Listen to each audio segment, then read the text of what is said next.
Big boss season 8లో నిఖిల్‌కు physical టాస్క్‌లో competition ఇచ్చే కంటెస్టెంటే లేరు అనుకున్న వాళ్ళకి పృథ్వీ దిమ్మ తిరిగేలాగా మైండ్ బ్లాక్ చేశాడు.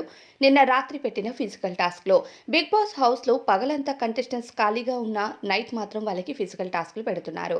అయితే నిన్న పెట్టిన ఫిజికల్ టాస్క్‌కి అభయ్ సంచాలకుగా ఉండగా నిఖిల్ విన్నర్ అంటూ అనౌన్స్ చేశాడు. అయితే పృథ్వీ కూడా నిఖిల్‌కి ఈక్వల్ కాంపిటీషన్ ఇచ్చాడని చెప్పాలి. నేబిల్, నిఖిల్ అలానే పృథ్వీ కలిపి ఒక టాస్క్ ఆడారు. ఈ టాస్క్‌లో పృథ్వీ గట్టి పోటీ ఇచ్చాడు నిఖిల్‌కి. నేబిల్ మొదట ఓడిపోయాడు. అయితే ఈ వారం నిఖిల్ టాస్క్‌లో గెలిచాడు. ఇక ఈ వారం వైల్డ్ కార్డ్ ఎంట్రీ కూడా హౌస్‌లోకి ఉండబోతున్న సంగతి అందరికీ తెలిసిందే. కావ్య హౌస్‌లోకి వస్తుంది అంటూ కొన్ని వార్తలైతే వినిపిస్తున్నాయి. ఇప్పటికే నిఖిల్ చాలా ఎమోషనల్‌గా డౌన్ అయిపోయాడని చెప్పాలి. తనకు టీంలో ఉన్న కంటెస్టెంట్స్‌కు ఫుడ్ లేదని ఒక బాధ, బయట జరిగిన గొడవలు కానీ, అలానే హౌస్‌లోకి వచ్చిన తర్వాత బేబక్క వెళ్తూ చెప్పిన మాటల్ని గుర్తు చేసుకొని చాలా ఎమోషనల్ అయిపోయాడు. అయితే కావ్య ప్రస్తుతం వైల్డ్ కార్డ్ ఎంట్రీగా బిగ్ బాస్ హౌస్‌లోకి వస్తుంది అంటూ చాలా వార్తలు వస్తున్నాయి.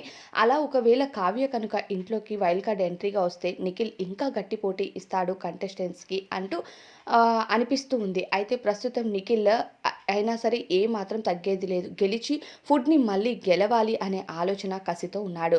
అంతే లగ్జరీ లైఫ్‌లో ఉన్నా సరే ప్రస్తుతం పృథ్వీ కూడా నిఖిల్‌కు గట్టి పోటీ ఇస్తున్నాడు. ఎందుకంటే వాళ్ళ దగ్గర ఉన్న ఫుడ్ ఎక్కడ బిగ్ బాస్ నిఖిల్ టీమ్‌కి ఇచ్చేయమంటాడా అనే భయంతో వాళ్ళు కూడా గట్టి కాంపిటీషనే ఇస్తున్నారు. అయితే యష్మి టీం నుంచి ఏ ఒక్కరు కూడా కాంపిటీషన్‌కి తగ్గేదే లేదు అంటున్నారు. నిఖిల్ కూడా వాళ్ళకి సరి సమానమైన పోటీ ఇస్తున్నాడు. ఈ టైంలో కావ్య ఎంట్రీ ఇస్తే మస్తు మజాగా ఉంటదని చెప్పాలి. అయితే కావ్య ఎంట్రీ వస్తే నిఖిల్ బాగా ఆడతాడని నా ఒపీనియన్.